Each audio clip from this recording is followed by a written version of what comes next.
Hey everyone, Stegar here and welcome back to Hunterville. In today's episode we're working on the other side of the railway line from where the rail yard we built in the last episode is, and we're adding the city's first suburbs, which is a nice change from working on industrial and downtown stuff for the previous episodes in this series. I'll come back to working on the downtown sometime later in the series. I kind of want to not do it all at once, otherwise it'd just leave us with suburbs and industrial stuff to kind of balance out the demand. So I've still left quite a bit of area of the downtown like completely untouched, and yeah, just coming back to that sometime in the future, probably like episode 20 or 30 or something, because I want this to be quite a big series. And here I'm just placing down some houses that I detailed in the asset editor, as I kind of wanted to do my own thing with them and have it all detailed so that I don't have to do anything by hand.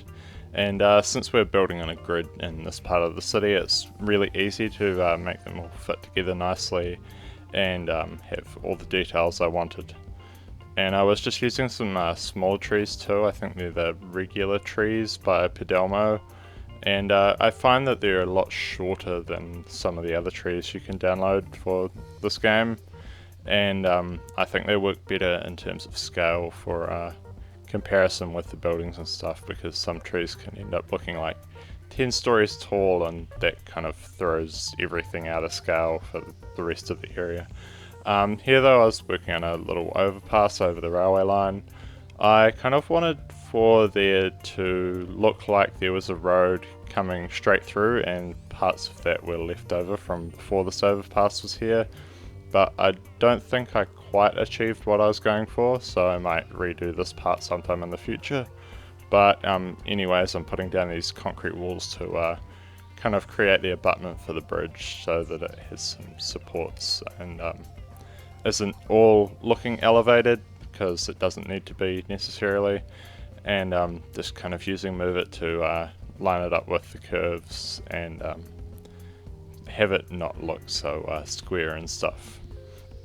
I think I might do some more custom houses. Like, I've already done a few more than what I use in this episode, but I think I'll do a lot more with different building styles and stuff, so that we can have like really old suburbs with one particular house style, and then kind of gradually getting newer, and then you've got like kind of postmodern architecture in some of the outer suburbs of the city, and kind of try and transition between that as we move out of the city. Because here these are kind of really old looking weatherboard houses that I think would have been built in like maybe the 1800s or really early 1900s, and I think it fits well for this area since it's close-ish to the city centre. Like, it's not really close, but it's close enough that I feel like it would have expanded out this far in the past, and with the railway line there it kind of all fits together. But here I'm working on the main street, and I really wanted to use this building, so I am pretty much, because I think it works quite well on the corner there, and you just have like that round bit on the very corner of it, and I think I add some tables and things around it soon too. I kind of add some more details, and here I just left some little bit of space to make a small park or pathway with some trees around it, and so that people can walk through there without going to the end of the block. It kind of only really connects these two streets, but I think it's just somewhere that people could escape to when, you know, they want to walk their dog or take their kids out for a run or something. I think I put a playground in this little empty patch here soon, and just adding some trees to kind of make it look all nice when it comes to the time for cinematics and things. Yeah, and I also think I used the ruin texture to kind of make the ground look a bit more like bark or something. I do that soon, but here I'm just placing down some park benches on this undetailed pathway. I'm using the propless version of the Park Life paths, I think. and yeah, just using vanilla playground assets to kind of create a little playground here. And here's where I change the ground texture to the ruined texture. And just continuing with the houses, I'll be doing this quite a bit in this episode. This is a Suburbs episode, so I might leave you with some music for a few minutes and be back to talk about other things that we do in this episode, which include an elementary school and a few more shops along the main road.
So here I was placing down a elementary school, which is the Toronto Style Elementary School 3 by JSF-1 on the Steam Workshop, and I was just flattening out some of the terrain around it to try and make the road not many elevation changes and things. There's still a bit of elevation changes, and the parking lots on the side of the building need some work, but we come to detail that soon. And just more houses here and all that. I think in the next episode I might start working on the main road that leads out to this area. There's still a bit of that that's left undetailed, and I kind of want to finish that off so that I have the opportunity to make a driving video at some point. I'm not really sure how far away that is, but I want for there to be enough areas in the city that I can make driving videos if I want to, because it could be like a last resort in case I'm sick and can't upload one of my regular videos, or just in general when we make it far enough in the series that I feel like we could, without having too many kind of issues with blank areas that haven't been worked on yet. But that's probably still a while away, but yeah, next episode I plan on working on that area, which will probably include changing that bridge that I was talking about earlier in the episode. But here we're making a little park. I'm just trying to add parks around the place to kind of break up the monotony of all the houses and suburbs and things, and also give people an area where they could theoretically hang out. It's still kind of hard to see the height changes, but it's kind of obvious with the cliffs and stuff trying to show through. But here I was just kind of filling in this space with a playground for the elementary school, and using the concrete walls to make it so that the kids can't just like fall over the side or anything, and adding some stairs in so that people can walk up from this part of the street. I also added this concrete wall in just to kind of play with the height differences a bit and make a little bit that sticks out, and line it all up nicely so that it doesn't look too unusual. And I get rid of that piece of wall soon so that people can actually access the staircase, and using the ploppable asphalt to kind of, or no, it's ploppable pavement, isn't it? That just kind of creates a ground texture where people could walk around there if they wanted to. It's just kind of one of those areas that I'm not sure why you would be there, but they just made it anyway. I guess you can like look out for anything going on the street or something from up there.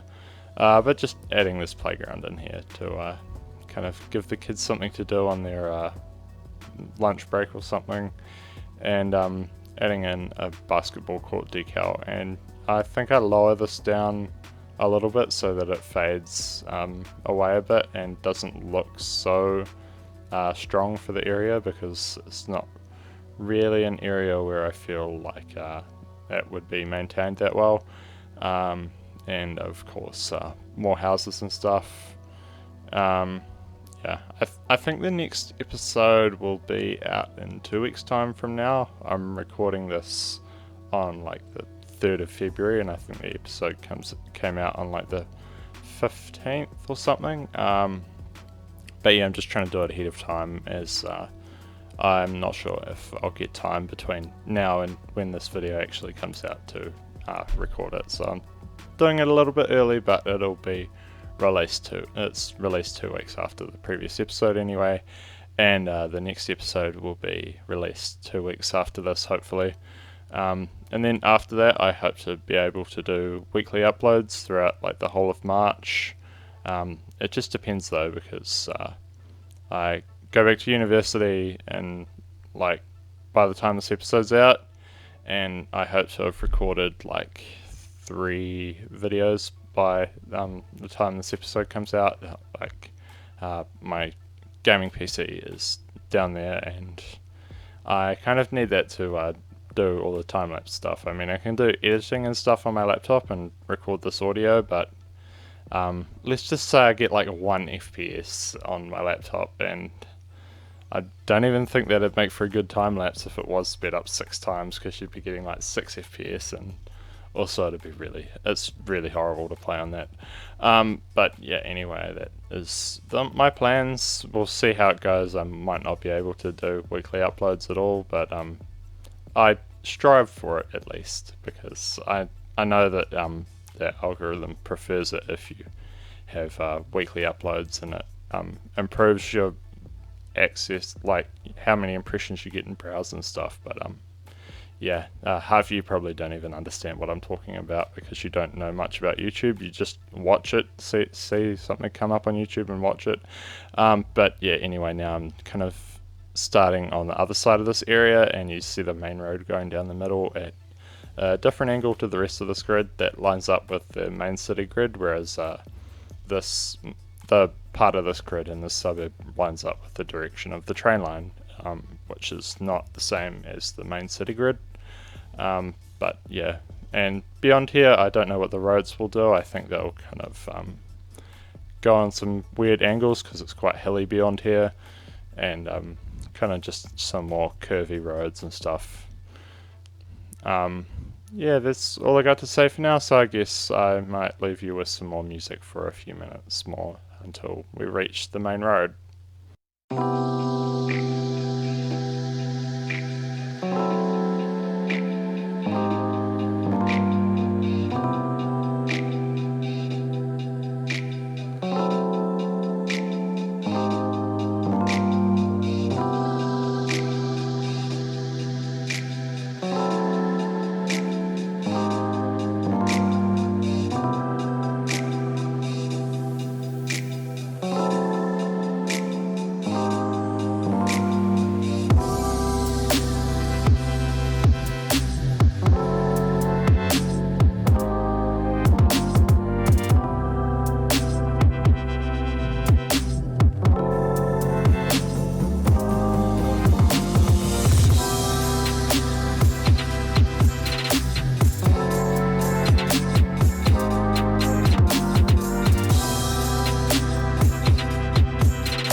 One thing I forgot to mention earlier was that these houses are 2x4, so they're a bit smaller than what they could be, which is 4x4, the biggest you can get in the game, really.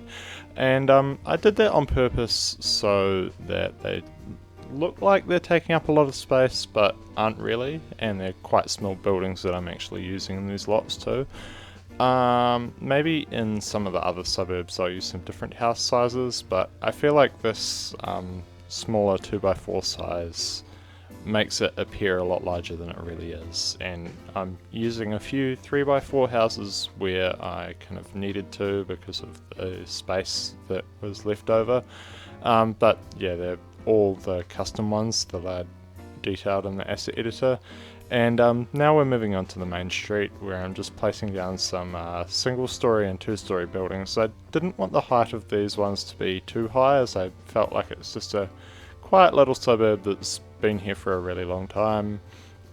And there's probably going to be quite a bit of traffic coming through here, but I just wanted like a little quiet suburb, nothing flash with like 6-story towers with offices and things. Yeah, and I'm just putting in a parking lot here too, and some ploppable pavement to kind of cover up the ends here, because I've mentioned before that I don't really like the way that those particular parking lot roads curve at the ends, so I was just kind of straightening that off and doing some stuff behind here too, and adding some dumpsters and things, so that there's always space for the trash of various businesses to go between collection days and stuff. And now some more buildings. Didn't want to use the same one there, I guess, so I'm just trying to find some different buildings to use. I quite like some of the styles that I'm using here. There's a bit of brick mixed in with a bit of other sort of masonry and stone and stuff, I think, as well as maybe one or two wooden buildings to kind of just add a bit of variety and make it not look completely the same, but similar enough that it gives the impression that it was built all around the same time. In a minute or two I start work on kind of a large parking lot and a few shops around it. I really wanted a supermarket in this area, as I feel like that's something that you need in basically every suburb, is at least one supermarket, so I'm placing down a Coles and a Supercheap Auto on the other side to kind of fit in with the New Zealand and Australian theme that I'm going for. I'm just trying to use businesses that you would find in New Zealand and Australia. And I also placed a little Domino's on the corner there too, so there's a little bit of fast food there for people if they want it. And now placing down the large parking lot for the whole area. This one is kind of a bit tricky because there were some weird height differences going on that I kind of touched up off camera, or at least I didn't include it in the time lapse. I think I did record it, but it's just not here, as I didn't really want to use it that much, and it was a pretty kind of simple thing to do, I guess. And here just putting some curbs around the edge of the parking lot where it's kind of been cut off by the building footprints and stuff, and placing down the actual parking spaces too, just to kind of make it all nicely detailed, and including some disabled ones as well. This parking lot was actually a really large one for what I was trying to achieve, and it really stands out when you look at the rest of this area from above. But I guess that is quite realistic, as some of these places in real life have a lot of parking around them. Maybe too much sometimes, as you sometimes find half those parking lots empty, but it's enough that when it is very busy, they all get used. And placing down some of King Leno's curb props, or actually the curb props 2 pack, which kind of the difference between that and the first version of the curb props is that the sides of them are low enough that they're hidden by adjoining pieces of the same pack, and it just makes it look a lot nicer than the original curb props that I've used previously in the city before realizing that this was a thing. And just adding in a few trees and things to kind of make the area look a bit nicer. We're approaching the end of the time lapse now, and the cinematics will be coming up. But if you've enjoyed this video, don't forget to leave a like, and if you're new to my channel and want to see more of my videos, don't forget to subscribe and ring the notification bell so that you get notified when the next video gets uploaded. Thank you for watching, and I hope to see you in the next one.